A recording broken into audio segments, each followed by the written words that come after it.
Work in general can mean a lot of things, that you are doing work, you are sitting in front of the screen. Take a very simple case. This is a block, you are pushing the block, applying a force F. So work done is F times S and the unit is going to be Joule. Ideally the force is in Newton. Imagine there is a pressure cooker and the pressure there is able to push up you were trying to pull it up, but maybe its weight was way too much and that is why it is slipping down. Hello everyone, welcome in today's class. Today we are going to begin with the new chapter of the unit Space, Time and Motion. And dear students, the chapter that we are starting today is about energy, work and power. So far we have discussed about motion, the types of motion, the parameters associated with motion, forces, Newton's laws, impulse and all these quantities. Today we are going to take this all one step further and we are going to begin talking about energy, work and power. So much to learn. Again, very basic concepts, not only restricted to this particular unit, but their application would be in the further units as well. So be careful, be very alert while I am talking about all the aspects, right? So without wasting any time, let's get started. Put down the heading energy, work and power. Right students, so when I say energy, work and power one by one, let's first talk about the guiding questions. How are concepts of work, energy and power used to predict changes within a system? How can a consideration of energetics be used as a method to solve problems in kinematics? How can transfer of energy be used to do work? Right students. Next, what are the understandings? Right. Standard level and higher level 8R students should understand the principle of conservation of energy, that work done by a force is equivalent to transfer of energy. Students, this is applicable for both SL and HL, right? That energy transfers can be represented on a Sankey diagram. You might have learned about them in your previous classes, right? The work done on a body by a constant force depends on the component of the force along the line of displacement and is given by Fs cos theta. All these things we will talk about: mechanical energy, kinetic energy, gravitational potential energy, elastic potential energy, right? That in absence of frictional resistive forces, the total mechanical energy remains conserved. So much to learn, we will talk about that all. Next is candidates should be able to understand the concept of work, recall and apply conservation of energy, define power, solve power is equals to W by T, that is work done by time, and derive power is equals to FV and use it to solve problems. So all these things you should understand is what we are expected to know, right? So then work done is equals to Fs, change in potential energy is equals to mg delta H, kinetic energy is half mv square. All these things you might be knowing, and even if not, we will try to give you the theory from the scratch. So right from the fundamentals, even if you don't know them, right? All right, so now let's start with the unit. So put down the heading work. Right students, so you might have talked about it in your previous classes. Again, work in general can mean a lot of things, that you are doing work, you are sitting in front of the screen and studying, that is also counted as work, right? I am teaching right now, I am putting in effort, so I am doing some work. Of course I am doing some work, I am not sitting idle, right? But in physics, work is something else. What is the definition of work according to physics? So in physics, mostly you need to understand one thing: force means effort, right? And why do you apply a force? To cause something in motion or change its motion. So if that force is accompanied with some motion or displacement, then we say that work is done.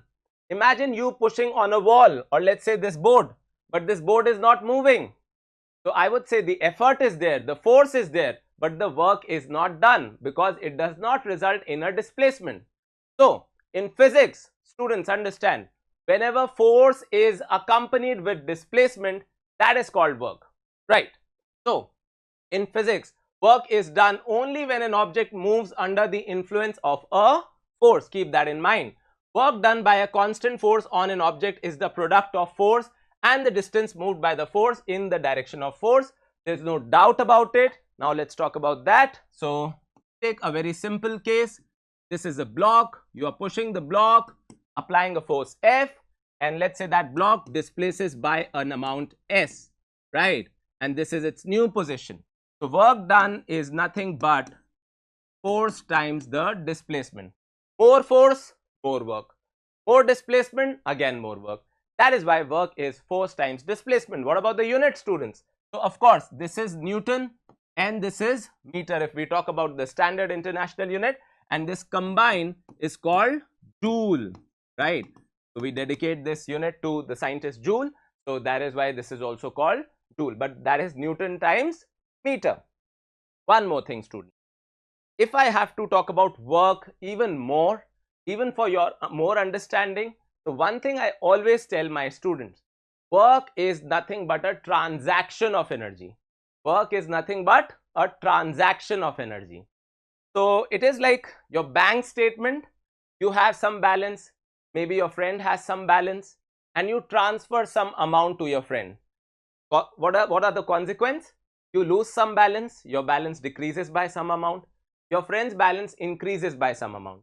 So whenever this transaction happens, someone's balance will go down and someone's will go up.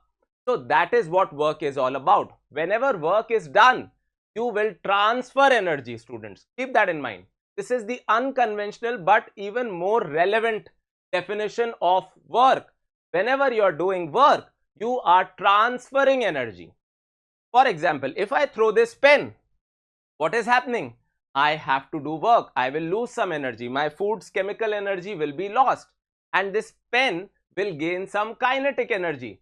So my energy is lost a little and the pen's energy will be gained.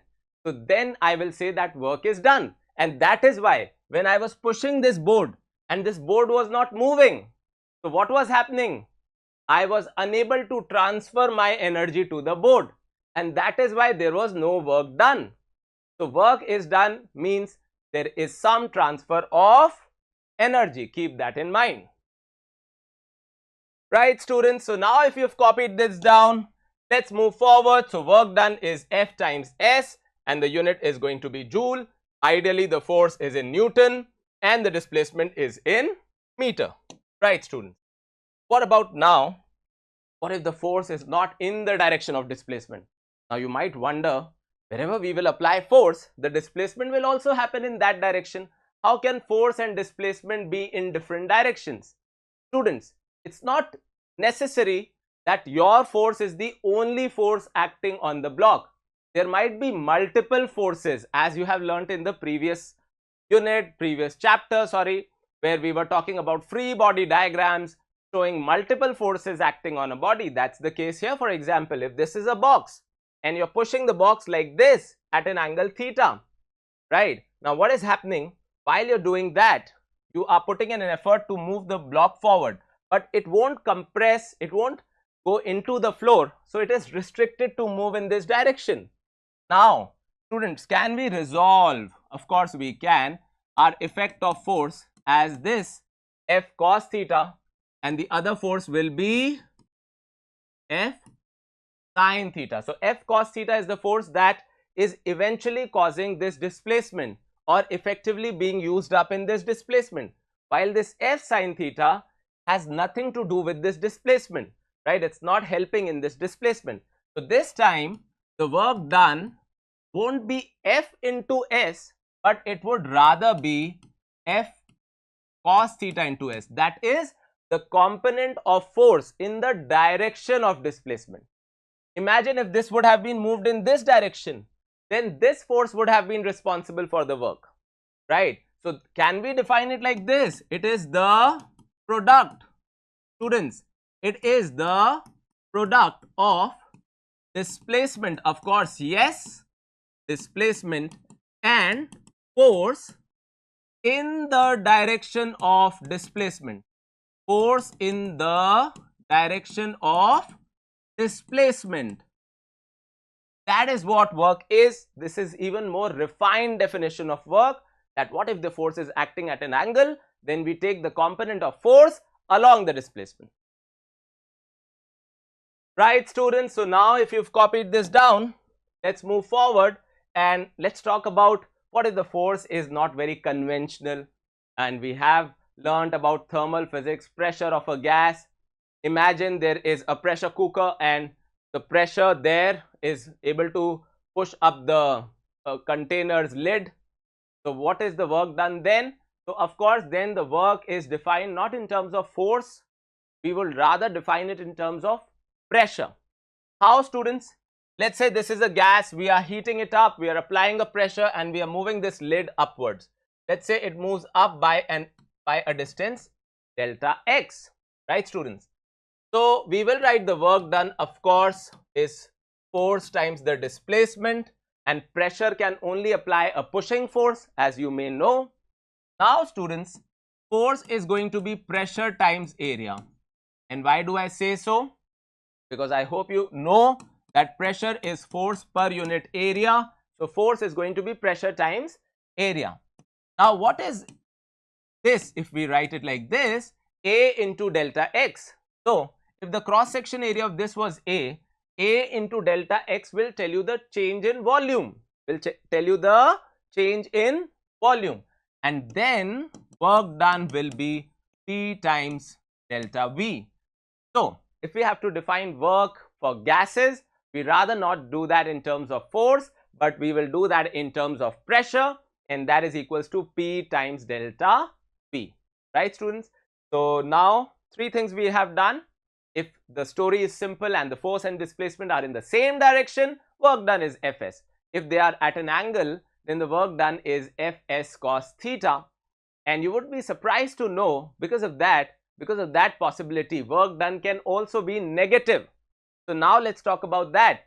Even though force is a vector quantity, displacement is a vector quantity, but work done is a scalar quantity. Now let's come back to this diagram. What if I ask you that what is the work of the weight of the block while this block is displaced by an amount s? I'm saying, repeating again, what is the work done by the weight of the block? Answer would be 0. Why? Because weight is acting here and displacement is here. So the angle between the two is of course 90 degrees, dear student. And if you put it here, that weight is, force is weight, the displacement is something into cos 90, you will get a 0. So there is no work done by the weight of the block while this is happening, right? It has nothing to do with this displacement. Similarly, imagine there are two friends. Okay, I'll come up with this example. Understand each and everything very carefully. Let's say this force, this block is, let's say, 2 kilogram and this force is, let's say, 25 Newton. All right, this force is 25 Newton that one of the friend is applying to push the block to the right. While there is another force, dear students, let's say F2, that is equals to 10 Newton, and that is acting in the left direction. So one friend is pushing it to the left. Obviously this force is more, so the block is going to move towards the right because it is unbalanced force. So let's say it moves to the right by an amount, let's say 3 meters. Okay, hypothetically let's assume that's 3 meters. Okay, I want to take all the possibilities so that your brain would be activated even in that direction, right? If I may ask, what is the work done by the first force? So you would say, fine, the force is 25, the displacement is 3, and it is going to be cos 0, dear student. Why cos 0? Because the force is to the right, displacement is to the right, both are in the same direction, and therefore the work done is going to be 75 joules. What about the work done by F2, dear student? Second friend, right? So that's going to be 10 times 3 times cos 180. And why do I say cos 180? Because the force is to the left and the displacement is to the right. So the angle between the two is going to be 180 degrees, right? Left to right. What is the angle? 180. So when you will solve this, you will get minus 30 joule. What does that tell you? That you can also have a possibility of a negative work. What do you mean by negative work? Just the opposite of what you assumed. So for example, sometimes you would say that I studied more for this test, but I got even lesser marks. So it's like, you know, doing something and the result is just the opposite. So negative work always implies that this friend was trying to push the block to the left, but it ultimately moved to the right, indicating that it's a negative work. Right, students? I hope you were able to understand most of it. Okay, let's move forward very quickly. So now you know what is work. Let's do a couple of questions.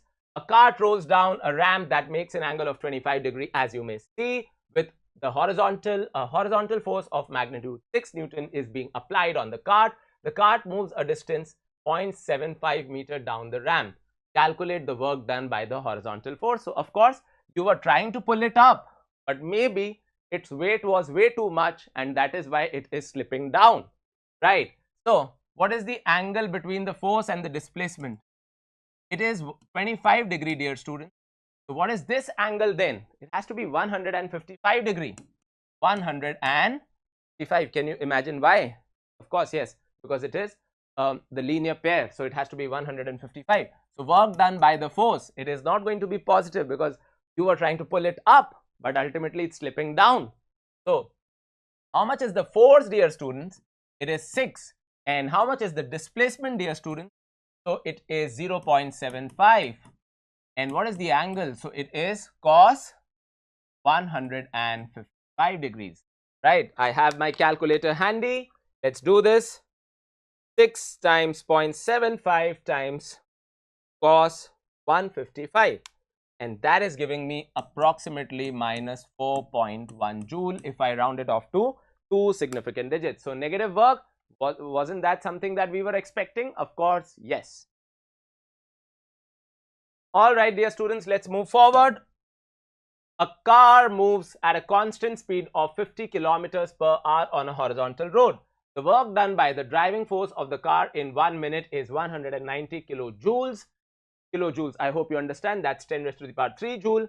Calculate the distance traveled by the car in 1 minute. All right, the magnitude of the resistive force acting on the car and the work done by the resistive force. All right, so a car moves at a constant speed, dear students, right? It is a constant speed first of all, and we have to, so one by one we will talk about things. So the first thing, students, that let's calculate the displacement by straight away applying speed into time, right? Let's just apply speed into time. I hope you know that. So the speed is 50 and let's multiply. So let's convert that to meter per second, as you know. So let's multiply it by 1000 and divide it by 60 into 60, that is 3600.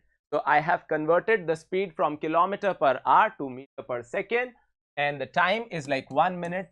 So let's keep it 60 seconds, right? So this is going to be 50 times 1000, right, and divided by 60. So what I am getting is 833.3. So let's take it as 833 meter. That is the distance traveled by the car in 1 minute. I hope you got it right. I hope you've paused the video first, tried the question yourself, and then going for the solution. The magnitude of the resistive force acting on the car. The work done by the driving force on the car in 1 minute is 190 joule. Right, the magnitude of the resistive force and the work done by the resistive force. So let's do it like this, dear students. Let's do the C part first. Now understand, if we look at the car, this is a little different from what we were discussing so far. Its energy is not changing. It is still moving at the same speed. It is moving at a constant speed. That means whatever work is being done on the car by the driving force is being equal and opposite to the work, or equal and opposite means equal and opposite sign as the work done by the resistive force. Can we say that the net work on the car is 0 because its energy is not changing? So who are doing work on the car? The driving force plus who is doing work? The resistive force. Why not the weight? Because it is moving on a horizontal road. So if the force is downward and displacement is forward, angle is 90, work done will be 0, dear student. That means the resistive force will do work which is equal to the work done by the driving force, dear students. So it is a trick question. The answer should be minus 190 kilojoule. So the work done by the driving force is 190 kilojoule. Then the work done by the resistive force is going to be minus of 190 kilojoule because the overall work is 0. Why? Because forces should be balanced.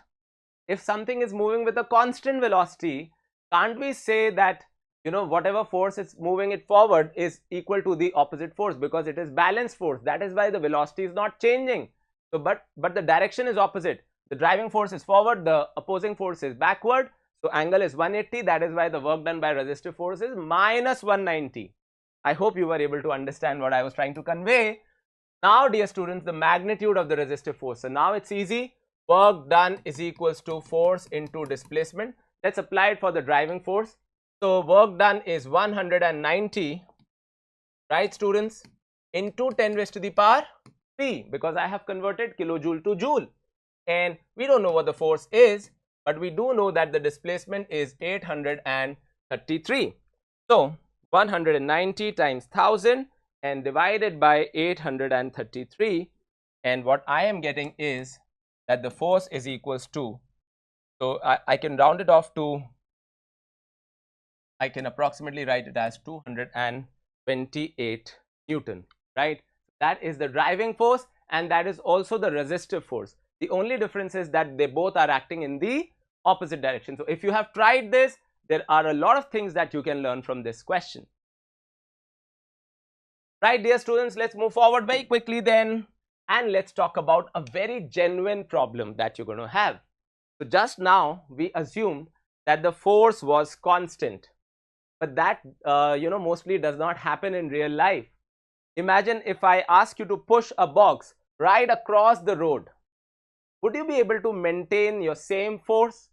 Maybe you will get tired, your force applying ability will get hampered, and the force is going to decrease.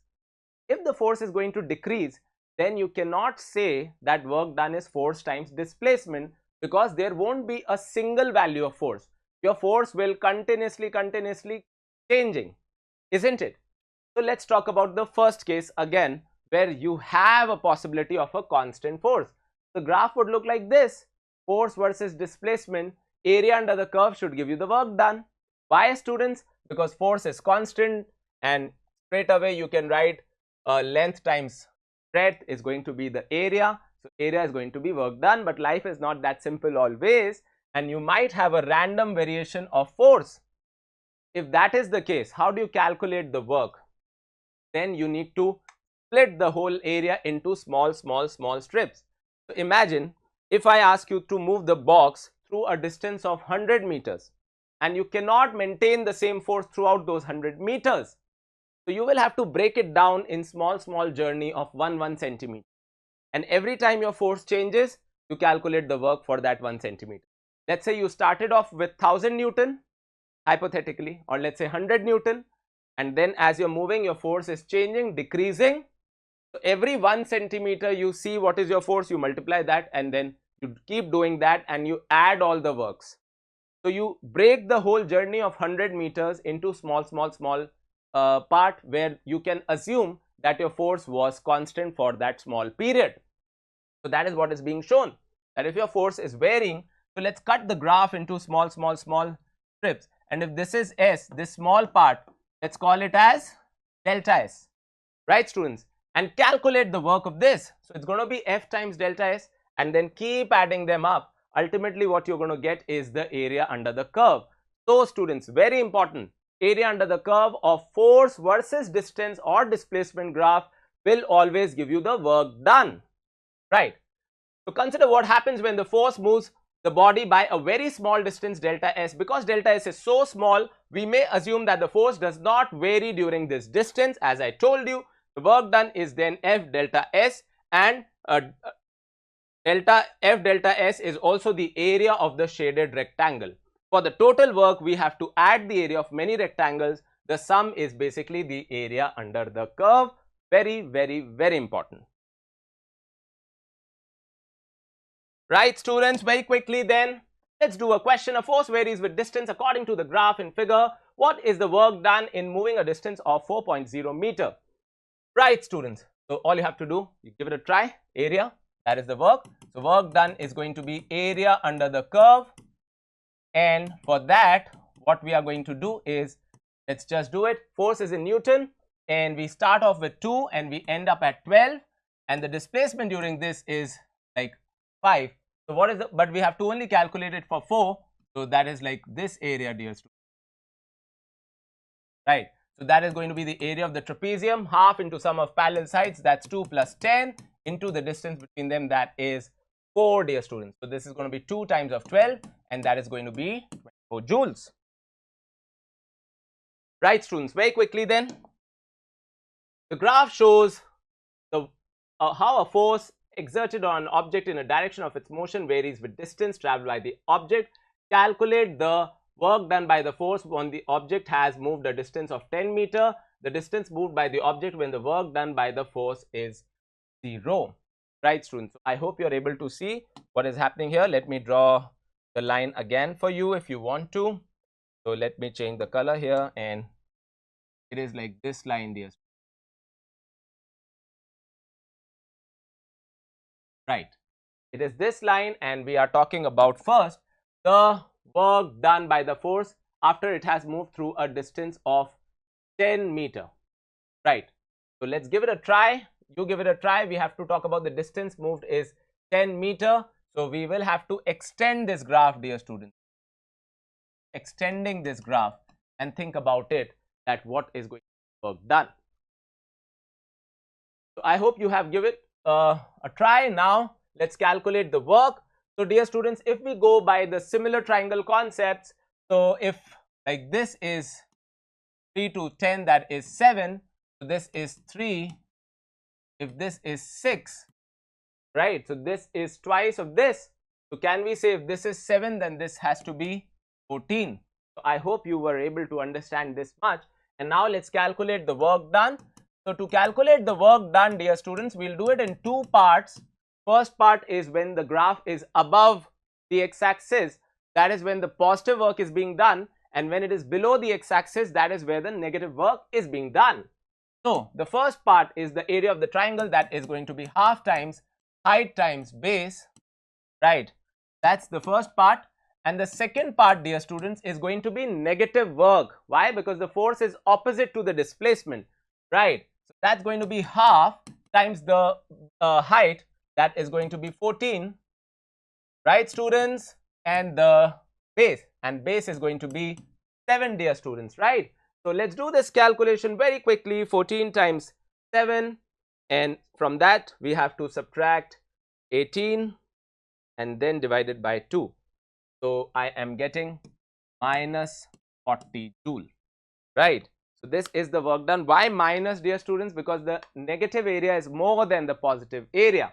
Now also they are asking the distance moved by the object when the work done by the force becomes 0 ultimately. So if this is 3, dear students, and if this is 3, so whatever area this is in positive will be equal to the area of this in negative. So for this part from 0 to 6 meter, we can say that the net work, that is the positive work plus the negative work, will ultimately become 0. Right, so much to learn, so much to play. Yeah, the graph shows the variation with displacement of a force F that is applied to a toy car. Calculate the work done in moving the toy car through a distance of 4 centimeters. So now they are only playing with units, right? So the work done, dear students, has to be area under the curve, that is going to be half times height, that is 5, times base, that is 4 into 10 raised to the power minus 2 joule. That's going to be 20 divided by, so that's going to be 0.2 joule, right? Easy. Next, the graph shows the variation of a force varies with distance. Okay, so we have to calculate the work, let's say till 10 meter. I think I can leave this to you for as an assignment, because there's not much to do here. Just calculate this area A1, let's calculate this area A2. This work is going to be positive and the second part is going to be negative. Add them up and you will get the net work. So the work done, that is what we have to do. We have to calculate the work here. Okay, that's the question. So the work done is going to be half times 6 times 3 for the positive part, and for this part it is going to be a negative work. And I hope you understand this is like you know, this you will have to break it down into a triangle and a rectangle, as you would know. So this is going to be half times height. So height is like minus 4, so that's like 4 times the base, that is 2, and then it is again going to be negative of So not half now because it's a rectangle of 4 times 5. 4 times 5. That's going to be 18 by 2, that is 9 minus 4 and minus 20. So that's giving me 9 minus 4, that is 5, and 5 minus 20 is minus 15 joule. So I have done a lot of questions for your practice, and now we can talk about energy, but we will do that in the next half. Today we were able to learn what is work done according to physics and not in general what you would normally say in day-to-day life, and I hope you were able to understand that the area under the force versus displacement graph gives you the work done. Next we will talk about energy and the related aspects, as you can see. So one by one we will learn about the new parameters, and ultimately, as always, we will correlate all the parameters together. Right, students? So we'll come up with that video very soon, but I hope you learned a lot today. That's all for this one, and I will see you very soon. Bye bye. If you enjoyed this video, please don't forget to like, share and subscribe to our channel.